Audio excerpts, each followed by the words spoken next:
Hi there, my name is Nora Dadzi. I'm the VP of Sales here for UK and International Markets at Talentcom. Just like to start by saying thank you to IHR for inviting us to do this virtual event. Thank you very much. But also a big thank you to you for popping in today and showing some interest. So thank you. Hopefully there'll be some key takeaways today to really help you drive your business forward when it comes to your hiring needs. So we all know that a good recruitment strategy can really help you find top talent a lot more efficiently. So I'm going to take the next 20 minutes really just talking you through some of the things that we've done along the way in our process that's really helped us drive great candidates, and hopefully that's going to help you maximize on your recruitment advertising as well. Okay, so let's get started. So for those not familiar with who we are, just very quickly, we've just transitioned from Nuvo into Talent.com. Talent.com now has established itself as one of the largest sources of employment globally. We receive well over 75 million visitors to our site worldwide. We are sending out over 48 million job alerts to relevant job seekers to help match them to the right jobs. Our targeted partners is growing rapidly. There's over 100 now that we work with, putting your jobs in front of the right candidates, helping to place them in the right places quickly again. And we're in 79 markets, so we're really able to kind of help all of our clients and service them in the locations that they need. A little snapshot here for you on the UK. There's over 500,000 jobs and salaries featured for our candidates. We're sending out 2 million plus email alerts here. Monthly visitors is growing rapidly with over 5 million at any given month. And our partner network, again, is beyond 100 plus, which is fantastic. Again, getting your jobs in front of the right people is going to be key. And we'll touch a little bit more on that based on the strategy that we have. So we'll cover 4 key areas today. How to best work using the solutions-driven approach, getting the most out of your online job advertising, building smart recruitment advertising strategies, and the importance of tracking and measuring your recruitment campaigns. So let's start with how to best work using a solutions-driven approach. So here's 4 areas that we focus on that we feel have been really effective for us when it comes to getting the right candidates and working efficiently with this. And we'll start with simplicity. So this is all about finding and working with publishers that are easy to use and integrate with. You want to focus on the features that you need. And when we look at unique audience, it's all about selecting the right mix of job boards to help avoid duplication on applicants. And this is really going to help you save on money, which is really important. If we move on to a more personalized service, then here it's all about identifying and understanding your best practices in your recruitment strategy. And again, this is going to help you to better personalize your service. So for example, diversifying your bidding strategies and setting the recruitment goals to help keep you on track is going to be really important here. And when we look at flexibility, it's really all about remaining flexible and adaptable to help minimize the risks out there. So being able to quickly optimize or make changes to your campaigns or your recruitment campaigns for that matter is going to be key. So let's look at getting the most out of your online job adverts as well. So we'll focus on this one. So in many cases, it's as simple as going back to some of the most basic things that we do or used to do. For example, here, standardizing your keywords in your job titles. It's as simple as that, really. Making sure that you've done that, and we'll talk about that a little bit more detail on the next slide. But you've got to format your job description to entice the right candidates as well. So let's have a look at a job spec as a whole, and then we'll just kind of zoom in on 1 or 2 areas on this. So job titles, making a role very relevant to them. The level and the location is key. So think about those things. The location of the job, what sort of job titles are being used in certain countries or even certain regions that can vary from one to the other. The job description, what's in it for the candidate? You know, they're really looking for what kind of perks they can get. You know, is there like work from home perks, which we know is a perk these days. People prefer it. They're saving money on costs when it comes to travel. Is there any travel involved maybe with the business that involves them going to certain locations, whether it be for training or for a party or any kind of client dues that you offer, as well as things like benefits, whether it's pension schemes, healthcare, etc. So think about all the things there within the job description and the perks that you can offer to your candidates. When it comes to the length of the ad, you really want to focus on the number of characters that you're putting in, keeping it simple in terms of the length. Usually no more than 2,000 characters is more than enough to keep the interest of the candidate or the job seeker. And then the format. thinking about how you're structuring the ad. Putting bullet points in is a lot easier for them to kind of grasp and actually read through. You've got to remember they're going through so many different jobs online, so think about how to keep things separated into separate paragraphs and implementing bullet points. And when it comes to style, talk to your candidates using the word you. If you're using the word you, you're referring to them, that's more relatable. So that's something I'd certainly recommend. And the overall tone is really about reflecting who you are and your company culture. So keep it real, I say. If you are a company that's very corporate, that's understandable, make that seen, because there's many candidates that prefer that type of an environment. They at least know what they're getting themselves into. We already know there's lots of times where candidates might come in and suddenly you realise they're not the right fit based on the culture. They're not the right cultural fit. So really to avoid that situation of looking at a candidate, they're also looking for the right cultural fit. So if you can get the tone right, that's going to really help from both sides and save on time, both the job seeker and for the employer. Let's dig in a little bit more closely on titles, which is kind of where it all kind of begins when you look at your online advertising for jobs.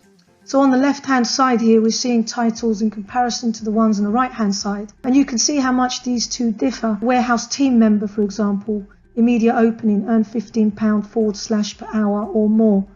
Whereas warehouse team member on the right is really all you need in order for that candidate to find that job. You've got to keep things relative and also keep them in the right section of the job description or job advert, I should say. Things like the terminology there, where you see administrative assistant 3, that means nothing to some people because that's internal jargon, if you like.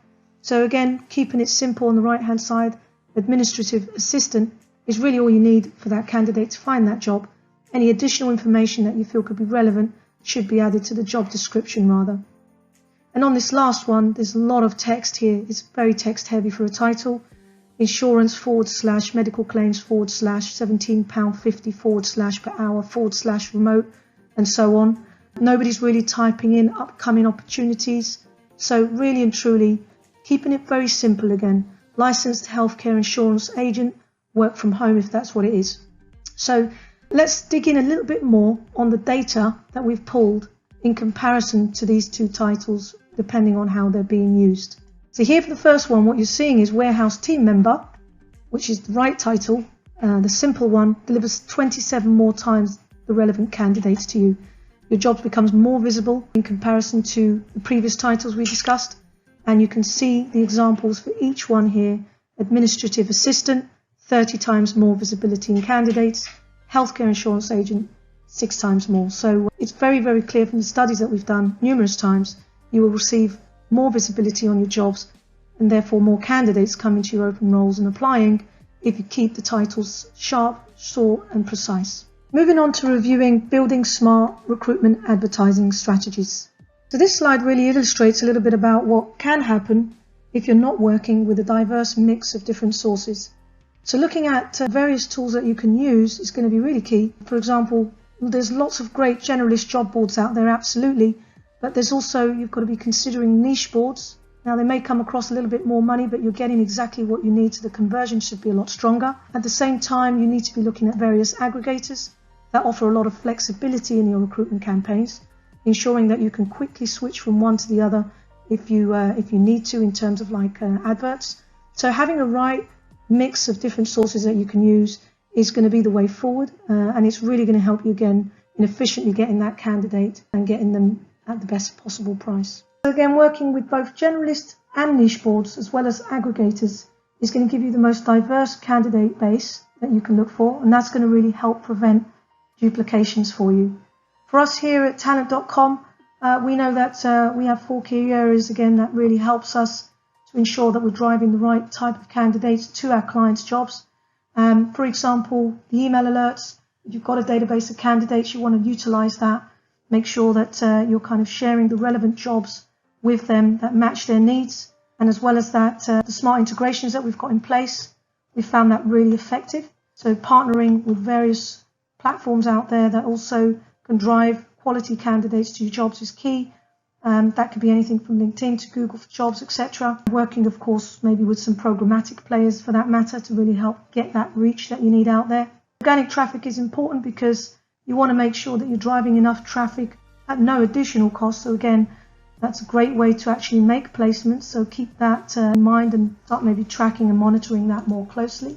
Social media, it goes without saying, any of your social media platforms, make sure that your jobs are always uploaded on there, maybe some way automatically. So a lot of ATSs offer that, where you can actually automatically have your jobs featured on your social media platforms, making it easy for you to do nothing more but receive candidates and filter them through in your workflow process as well. And our final segment, we're going to touch on the importance of tracking and measuring your recruitment campaign. Now, you really want to evaluate the organic and sponsored performance separately when it comes to the traffic that's being delivered, or the candidates, I should say, to your open vacancies.